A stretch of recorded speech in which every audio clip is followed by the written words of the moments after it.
So previously we have talked about what revising is, and when you're revising your essays, how you're looking at the bigger things at play in your writing, such as organization and focus, your thesis statement, your topic sentences, things like that. So those are things that you work with and fix and strengthen when you're revising. Chapter 19 focuses on the editing, which is when you're looking at the smaller things, such as grammar. So as you are editing your papers, here are the things that you want to look for. Think about your style. I group these 3 items, style, word choice, and formality, together. The textbook didn't really do that, but I see them as very similar. So your style is how you want to present yourself. And I think the best way to present your style is through word choice. So that's why I group them together. So think about your style. Do you want to use humor? Do you want to be serious? You have to think about your purpose. You have to think about the type of essay you're writing. You have to think about the audience that you're addressing it to. So really, your style isn't so much personal to you as it is dependent on the context that you're writing in, unless, say, you're doing something creative. So if you're writing in your own journal, or a story, a short story, or a poem, or something that takes a little more creativity, then your style is very personal to you. But when you're writing for a course or any kind of class, really, whether it's writing related or not, your style is going to be pretty much prescripted because you're writing for a class. So I hope you can see the difference. Writing at home for fun is very different from writing, say, an essay for me. So your style, at least in this course, should be academic. And your word choice and your formality is how serious you are. So I don't want you to be overly serious and boring in your essays, but I don't want you to be relaxed either. That's why I've really stressed the narration and the you and contractions and things like that. I want your formality up from that. So I'm looking for semi-formal. I'm not looking for formal, and I don't want informal. I want semi-formal.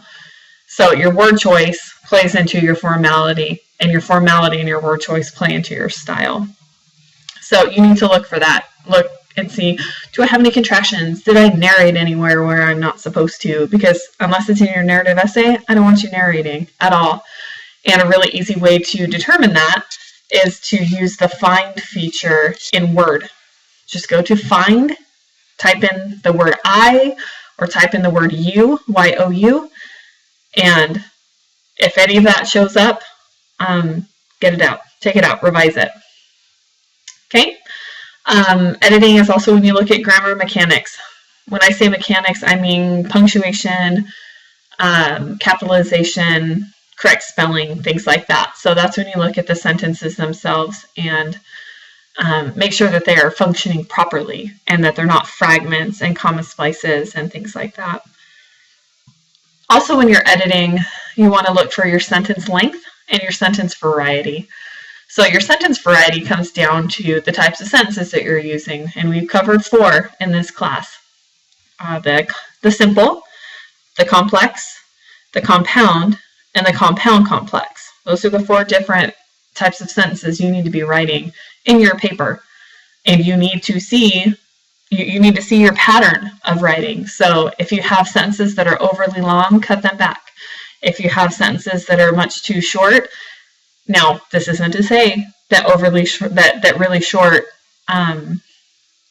sentences are bad. Sometimes you want to emphasize something. So in that case, a simple sentence would be perfect.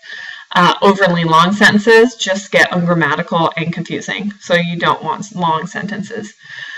But then, after you determine your sentence length, you want to go through your sentences paragraph by paragraph and make sure that you are using a variety of different types of sentences. Say you have a compound, and then a complex, and then a simple, then a compound, then a simple, then a compound complex.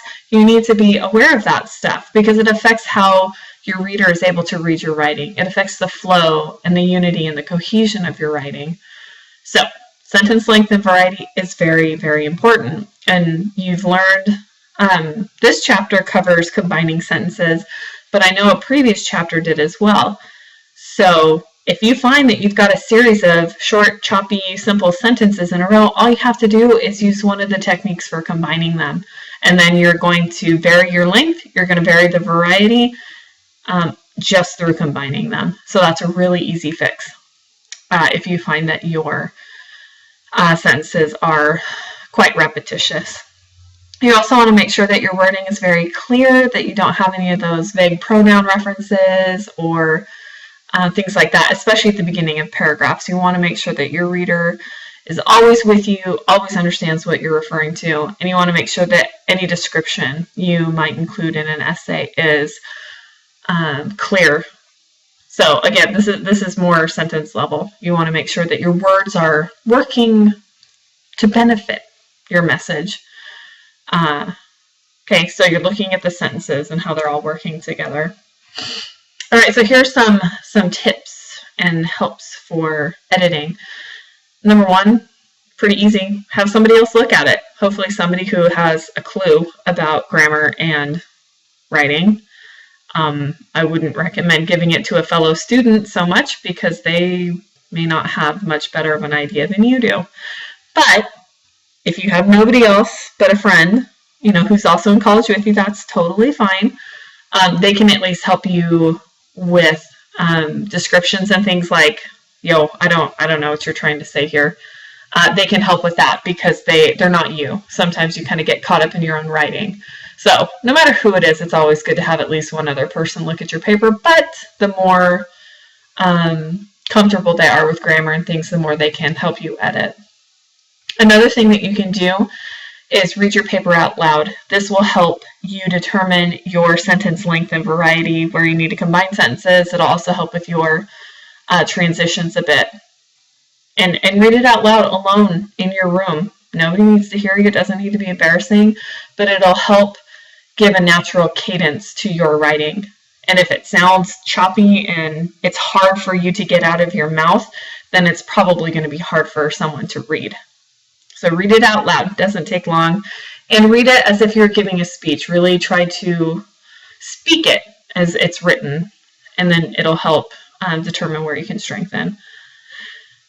Another way is to read your paper backwards, one sentence at a time.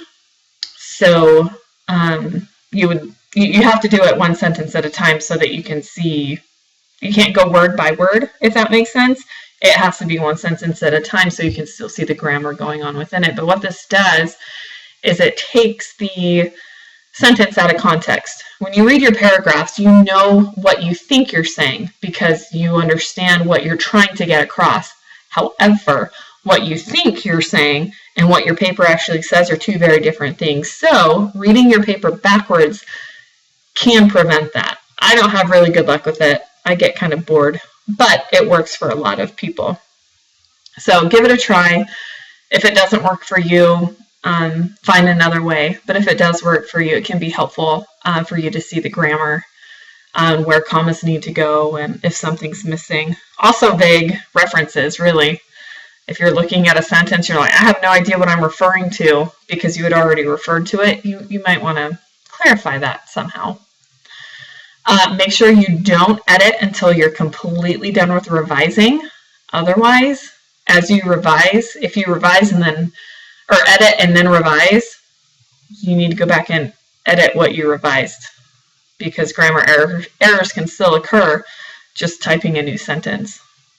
Okay, so editing is a very, very, very last step. And I would recommend that you do it when you're fresh, like you revise one day and edit the next day. Give yourself a break because editing is very meticulous. You have to look at one word at a time, one sentence at a time, one paragraph at a time, and it really, really, really gets exhausting for your eyes and for your brain.